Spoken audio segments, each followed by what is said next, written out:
Ey Almanya! Sizin demokrasiyle yakından uzaktan alakanız yok.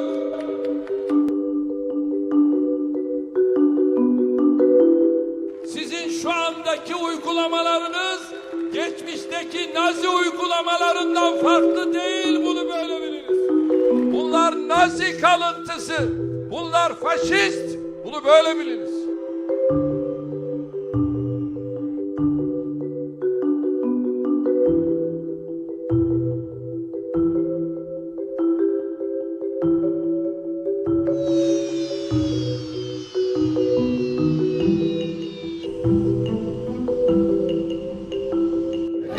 And they don't think it is right for Turkish ministers to campaign in the Netherlands amongst.